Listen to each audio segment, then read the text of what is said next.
Hey there, welcome to XR Industry Leaders with ArborXR. My name is Brad Scoggin, and I am the CEO and one of three co-founders of ArborXR. And we've had the opportunity of working with thousands of companies since 2016, and we've learned a ton about what it takes for XR to be successful in your organization. And I'm Will Stackable, co-founder and CMO.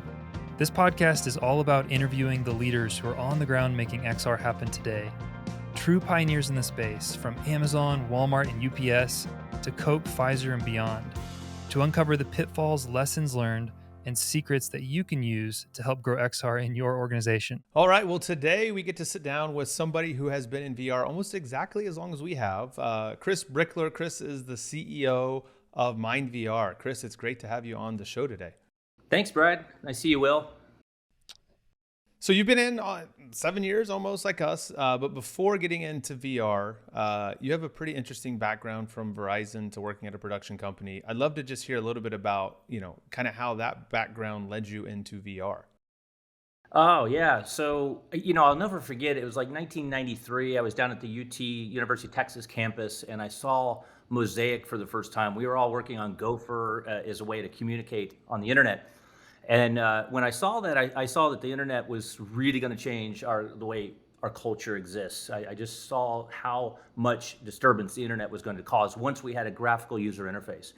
I then made it my entire career during the 90s to build out the internet. I was part of a great team at GTE, building out one of the largest commercial IP backbones at that time, that then became a big chunk of the acquisition of GTE to form Verizon. So that's when I left and moved to British Telecom and ran an internet operations group there for a few years. And then after that, went into a studio business in LA. So I spent 10 years producing content and really getting on the front end of video streaming during the 2000s. Always loved technology, been in SaaS businesses as well. And when I saw VR for the first time in 2015, a good friend of mine at Oculus was part of the team that got acquired by Facebook. And when they moved up to Menlo Park, I was officing across the street, and they showed me the inside track of what they were developing at Oculus. And I was just blown away. It was my first experience to see immersive technology and content in real life. And I just saw the same feelings I had in 1992, 93. I had the same feelings with this technology, that this was going to revolutionize the way humans communicate. So that's when I came up with this idea with a co-founder of mine in Texas who was running 100 skilled nursing facilities. I had at no point did I have any interest in VR as a game for kids. I just not interest me. But when I saw the technology, and then I was listening to some of these music-inspired therapies in dementia care, I was thinking, wow, what if we could use VR as a tool to really, increase that an order of magnitude in terms of effectiveness of these new sort of immersive therapeutics? And that was 2016 timeframe. I left my job in San Francisco, moved to Dallas, started MyndVR with a great team, and I wouldn't say the rest is history, because it's been a great 7 years. I think we're finally arriving after 7 years of really proving all of those initial intentions that we had. We're getting all kinds of great data in from our partners at Stanford, from the VA, big studies with CMS going on right now. And all the data is coming back like, this is really a medium that's going to help improve the lives of older adults. So that's really our thesis, is how can XR technology form immersive therapeutics that can provide effective and positive outcomes in the health journey of our aging population. Yeah, I love that. It's we both survived COVID, right, over the last 7 years, and it seems like, from our perspective, we're getting real traction, and it seems like everybody we bring on the show has the same sentiment. Okay, we've survived, we've gotten there, and we're seeing real results. Yeah. You kind of touched on it there at the end. I know you've got pretty much a global reach. You're in several countries, but maybe kind of at a high level, and we can go a little bit deeper, but talk about kind of specifically what MyndVR does and what's the goal. Well, the goal is to focus on the health of the aging population. We've got the fastest growing population segment in human history. In 10 years from now, we'll have more people that are 65 or older than 18 or younger. Our thesis is that these older people will become more conscious about their cognitive health, their emotional health, their behavioral health, their physical health. And all of those needs and desires from this booming population, we think we think we can help that quite a bit with XR technology. So that's really where we're positioned as a business. We do operate in the U.S., Canada, Australia, and Europe, and we've got tests going in other countries with different language formats and things along those lines. It's been great working with Arbor to help us build that global network. I think part of our strategy as well is to put these digital therapeutic endpoints into areas that seniors are going to need healthcare needs. And that's really kind of the strategy at MyndVR, to make these digital therapeutics in the immersive format work well and where seniors need them. We've seen some incredible case studies from you guys, you know, and we know that VR therapy can help seniors manage pain, improve their mood, increase their short-term memory.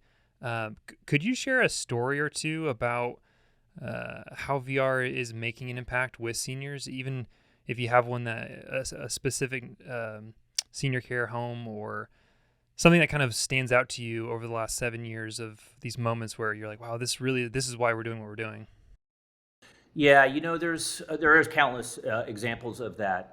We've seen it work across a wide range of indications in healthcare, but most notably probably is in this sort of memory area, right? So a lot of older adults face cognitive impairment, ultimately sometimes leading to dementia. And that becomes a very big problem for families and for caregivers. So when we think about how we can relieve some of the symptoms of dementia, we would never say we're a cure for any disease whatsoever, but if we can help with therapeutics to help with the side effects of some of these indications, that's a big rock that we're trying to move. When we think about unlocking memories, VR has a tremendous opportunity to do this intentionally. So we've created a product called Mynd Explorer as an example. And what we do is we essentially allow the care tablet with a person caring for a person with dementia to call up immersive panos from Google Maps, essentially, type in a home address or maybe the chapel that person got married in, or a sports stadium of their favorite team, the Cincinnati Reds or whoever that might be. We take them right to the action. Within seconds, they're in an immersive environment. And what that does is creates an amazing amount of socialization because it's unlocking memories. The power of the medium is so special. And I think one of the areas that we're seeing a lot of traction is the unlocking of memories. When socialization happens, what often happens in addition to that are improved behaviors. So side effects of dementia often include agitation, and this is very difficult for family members. So if we can help change the mood structure Wow. as well with that person and create some socialization so they can communicate their needs, they can communicate memories about families, long-term memories typically are still alive and there. The problem is the mechanics, the neural pathways to get the memories into the frontal lobe to where they're recognized again. And what VR does is has some, I mean, we're at the very embryonic stage to some extent, but VR has a lot of promise in terms of helping to unlock those long-term memories. So what have been some of the results? I know you have several big studies ongoing, which is exciting, you could share about, but also, can you give us any specific stories of elders that you worked with that had those memories, as you described, unlocked for them or moved to their frontal lobe if they're hidden, Yeah. buried somewhere? Yeah, there was a couple I'll never forget in a home in New Jersey. They had been married 50 years. She had a pretty severe case of Alzheimer's, so much that she didn't remember her husband's name, who was sitting in the room with me, or what she had for breakfast. But she was coherent. I could have a conversation with her, and we talked about virtual reality. And then her husband and her were together, and I said, "Well, what's an area or place that you guys found special in your 50-year marriage?" And he said, "Well, Paris is where we had our honeymoon, and we had many family visits there, and blah blah blah." So I said, "Okay." I turned to her. I said, "Would you like to go to Paris using this set of glasses?" And she understood what I was asking, and she said, "Yeah." And you got to be very gentle and delicate. We have a love, care, compassion model at MyndVR where we treat our seniors with a lot of respect and dignity and care because this is new technology, and you're dealing with somebody that has a cognitive disorder. So you got to be very careful in how you do this. She said yes.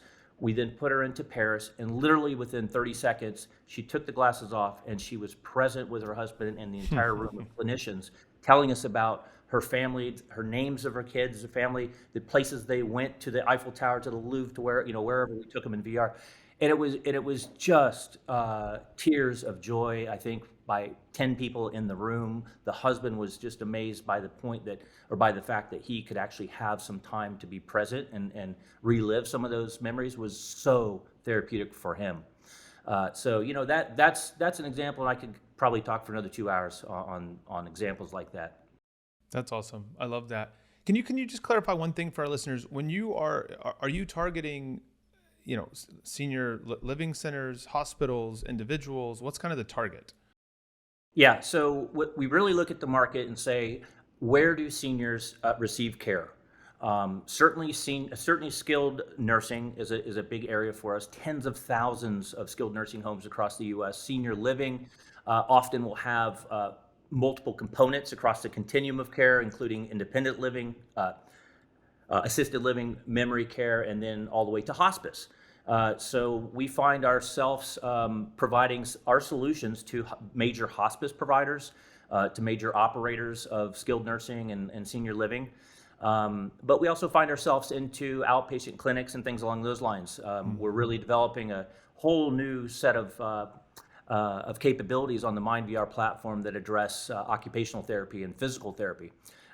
We think that's going to be a big growth area. And that often is done in the confines of skilled nursing or senior living as well. So we have a deal with Select Rehab, which is the largest contract therapy company in the United States. They have 21,000 therapists in the field that take care of hundreds of thousands of seniors every day in 3,000 locations. It's a massive operation. They've selected MyndVR as exclusive provider to arm and provide a whole new tool set for these folks that can help them, help the select therapists reach the therapeutic goals faster and better, more effective, with those seniors. So very exciting. There's a lot of use cases, but I hope that answered your question in terms of sort of who's really using the product today. Yeah. So even though we've both been in the space for 7 years, I still think for a lot of people, and I know the people that a lot of our customers are selling to, it's still a very new technology, and each sector has different challenges. So just curious if you could share a little bit, what have been some of the challenges of selling into these senior care centers, and how have you overcome those over the years? Well, we've reimagined virtual reality away from this youth culture, this gaming platform, and we've transitioned the communication into a healthcare product for the aging senior care marketplace. So that is a big jump to begin with, because a lot of people think of VR as a game for kids. So we've had to reimagine that and brand MyndVR in a way that positions immersive technology in a totally different light.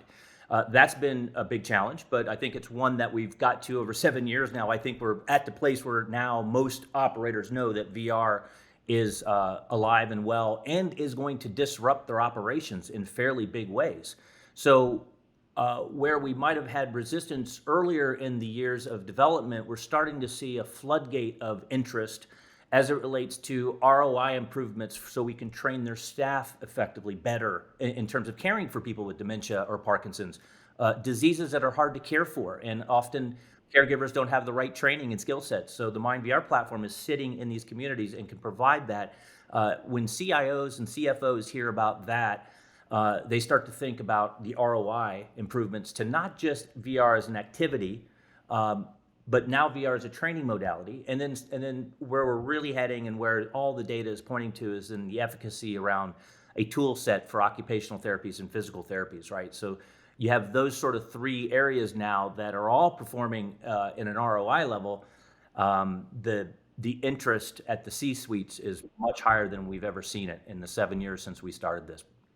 Yeah, that makes a lot of sense. And I mean, it's really fun to watch your videos and you see these senior citizens put on the headset and there's the joy that comes on their face. But at the end of the day, to your point, there's got to be an ROI. And so one of the things, you all are the first CMS approved VR application, maybe that's the best way to say it, as a supplement to the Medicare Advantage plan. I mean, that's a huge endorsement. That's massive.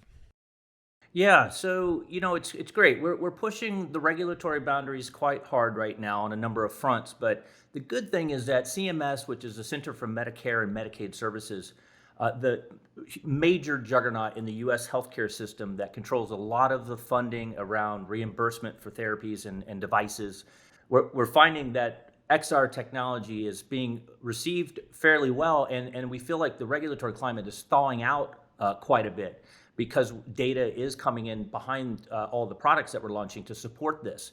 But 2023 is a big year for MyndVR and for the industry, because this is really the first year that CMS has approved a VR product, in this case MyndVR, as a supplemental benefit in a Medicare Advantage plan. So our first customer in that area is AgeWell of New York, very progressive plan that serves special needs for a lot of seniors in the New York area. So excited to have that first jump in the market, but also excited to see CMS really being more receptive to this immersive technology and really the benefits that it's going to provide. Because if you think about this growing population of older adults that's exploding, I mean, we're going to have more people in 10 years that are 65 or older than 18 or younger. The caregiver ratio to seniors is decreasing. So that's a big problem. What's going to help that gap, I think, is smart XR AI-powered solutions that can come in and personalize care and help these caregivers take care of more people with less people. It's really interesting. We're seeing this across the board, and I think COVID has sped things up, but this shift to new technologies to help address, age-old problems, no pun intended. And I think one of the things we've seen, telehealth is a good example, technologies that have been around for a while that are just now starting to get adoption. And part of that is obviously the wheels of, big bureaucracies and government move slowly, but also there needs to be the research there to prove that it's effective. And so I'm curious, I know you've hinted at this, but could you share a little bit about the two kind of major research projects that you're going through? And I know that's connected to actually getting this kind of technology validated so that it can get funded properly. Yeah, I mean, we are trying to lead the industry in research as it relates to VR and the aging population. We did complete a study that hasn't been published yet with Stanford, Dr. Jeremy Bailenson, who's just a really, really renowned researcher in the immersive space. He and his team have done a study with over 250 participants, really studying the mood improvements of MyndVR and VR in general, but using the MyndVR product. And in addition to that, we've been looking at the benefits of caregivers using this technology. So when the study's published, everyone will see this, but it's extremely exciting to see the lift and what caregivers are saying in terms of how beneficial this is, because it's oftentimes we're finding MyndVR is a generational bridge between a very young caregiver and a very older person, and with not much in common. So VR can really provide some stimulation to build that relationship stronger, and Stanford has really shown that in their study. Second big project we're doing is with the VA, and this is, again, not a published study, but something that the team at the VA actually gave a keynote speech at the International VR Healthcare Association in March of this year, and they shared a number of projects that they're working on, but they chose to spend quite a bit of time on the MyndVR pilot, which had just been going for about 90 days. But it was exciting, very exciting. As a founder who had this idea 7 years ago, and fast forward to 2023, VA, one of the most progressive organizations in the world as it relates to immersive therapeutics, has been doing a clinical study. This is the first time MyndVR has been linked to a reduction in pain, a reduction in anxiety, specific lifts to behavioral improvements with cognitive impaired population. I mean, this is exactly where we saw things, and I'm just so excited and thankful, grateful for the relationship we have at the VA. In addition, we've been rolling out MyndVR into hundreds of veteran homes around the country as well. So, our commitment to these aging veterans is second to none. We did an interview recently with the VA, and it was one of, honestly, Brad and I's favorite interviews we've ever done. And I've shared it that's one that I do share with my family. Most of these episodes, I tell my mom, you don't need to listen. It's not gonna. But that was incredible to hear. I mean, they're doing, I think they said over 30 different modalities in all 50 states and Puerto Rico. And what's funny is I didn't realize that you were one of those, one of the primary ones. But well, I want to shift a little bit. I know we're kind of coming to the end of our segment, and what everybody, many of our listeners are in the middle of some stage of deployment, whether it's an early pilot project or they're starting to scale. And everyone's kind of facing the same problems of you have these headsets that are starting to get better and they're starting to be more commercial friendly, but they really are designed, as you've said, for gamers. So could you talk about a little bit just the practicalities of how do you actually do VR in these locations, and talk about both the hardware, maybe the soft side of things, working with the actual patients, and then even a little bit of the logistics on the management and everything? Yeah, we forged a partnership with HTC Vive 3.5 years ago. Actually came out of the Vive X Accelerator program out of San Francisco. Really great team at Vive. They've very much listened to MyndVR in terms of the market dynamics and trying to serve this rapidly growing, exploding population of older adults. When we think about VR for older adults, we have to think about the ergonomics a little differently. So we're really proud of launching with HTC in North America the Flow device, which is a device that weighs 189 grams. It's a pair of glasses. It's not a big headset. There's no strap. And seniors love this, right? So these are the types of advancements that we're working on. We're also working with ResMed. They have a new division called Contour.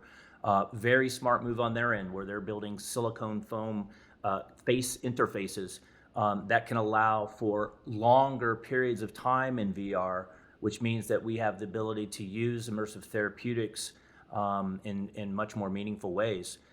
So it's exciting as we see the product moving ergonomically to fit seniors with lightweight, high processing power devices.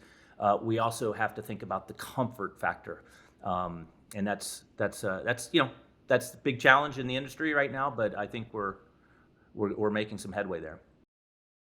Just in comparison, I think the Quest 2 is something like almost 600 grams. So at 189 grams, if you haven't tried the Flow, it's worth checking out. Just it's very lightweight.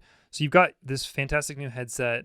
It's light. It's easy to put on. It's not just light, but it's also the ergonomics, the way the strap's designed. It's designed to be comfortable. What about, so talk a little bit about the people processes. Is it difficult? Do they have to learn how to use controllers? What are some of the people issues or challenges you faced in actually deploying this? Yeah, so the great thing about the MyndVR model is that we are providing a solution, a B2B solution to senior operators. Generally, these are clinicians, they're trained staff. We have the ability to partner with that care staff, show them how to use the system, get the seniors moving, show them all the different applications. And by the way, we have new applications coming out every month. So we keep in touch with these caregivers to let them know about the latest new immersive therapeutic that's available on the MyndVR platform, whether that's we produce it or we partner with a third party. It's important that we train the folks in the field that are actually going to administer this.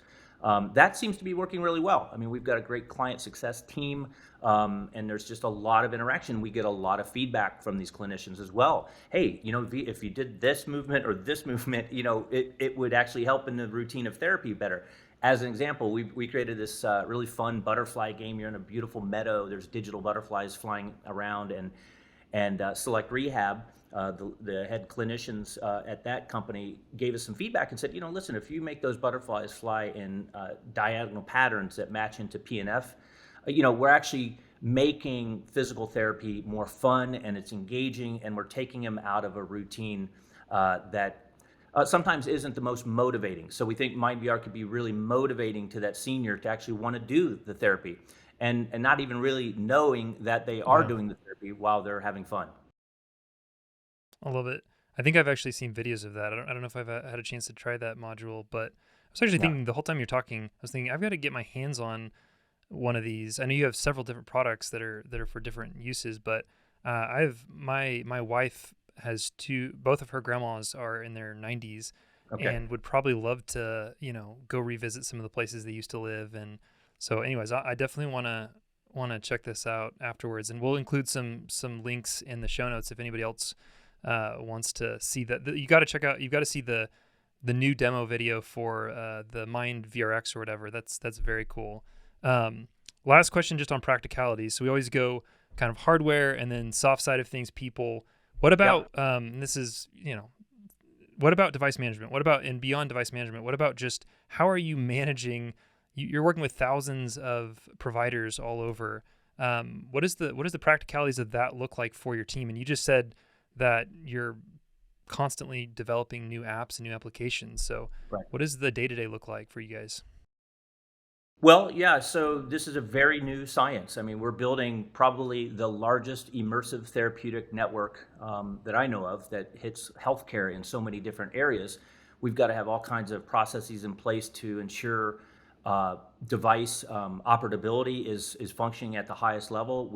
So we have this great relationship with Arbor, obviously, that helps us manage that network. But as it relates to security, safety, and as we move into health, and as we lean into healthcare in a much bigger way, and we start to think about HIPAA and data privacy, we take a very, very strong look at that and operational approach with our network operating control center here in Dallas to really govern the health of the network, but also provide testing. As we launch these new third-party apps, we have a testing bin that we do all that first, and then when we put it out to the market, then we train our customers. So we're constantly refining that process. But I've done this before as it relates to the first commercial internet backbone back in the 90s and all the scars that we had then building those networks out. Not too dissimilar from what we're doing right now, but I'm really impressed by the Arbor tool set, to be honest with you, in terms of how we're helping to manage that network. Chris, as we kind of start to wrap here, I've got two final questions for you. So one, you have a lot of experience working with different types of healthcare facilities. What advice would you give to a healthcare facility who is not in VR yet, but is interested in starting a pilot? Well, the advice is it's very easy now. They don't have to go through the scars that we've had over the last 7 years. We've actually finally arrived as an industry, I think, where the headsets, the immersive glasses technology that we're ushering in with the HTCs of the world, along with the content developments as well, and the horsepower of these devices to provide more visual clarity. So when we think about obstacles of virtual reality in senior care, we have to think about eyesight issues, right, that often come about with older people. So we have HTC, we've built in these diameters where you can actually individually focus each eye. We train staff on how to do that. It's very easy, but it's a game changer when you can lean into these healthcare facilities and settings with a battle-tested, easy-to-use product that's durable. It can't fall apart, and it can't be heavy, a big heavy headset, and it can't have cognitive load inside the headset that resembles dinosaur apocalypse, games on Oculus or whatever that might be. It's got to be very friendly to the healthcare environment. Well, we got cut off just a little bit early there with Chris, but overall, I thought that was a really, really interesting interview. I think the things that stand out to me. The Stanford study, we're really excited to see the results of that. When you have an institution like that and somebody like Jeremy Bailenson engaged, it's going to be really good.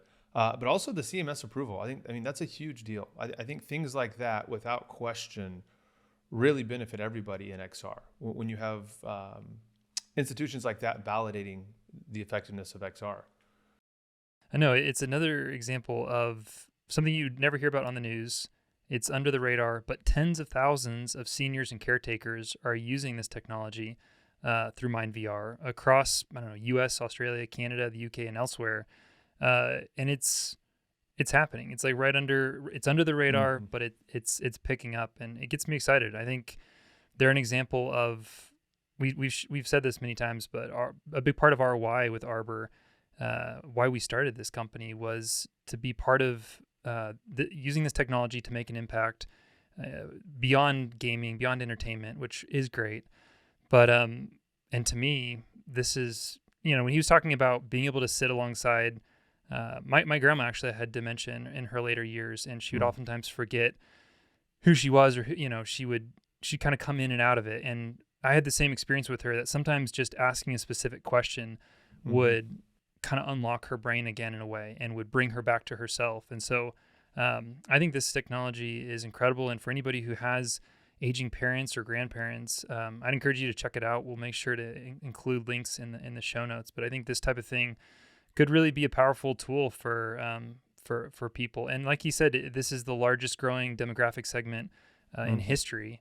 And all of us are going to be, in this same population at some point. So it's a technology to check out.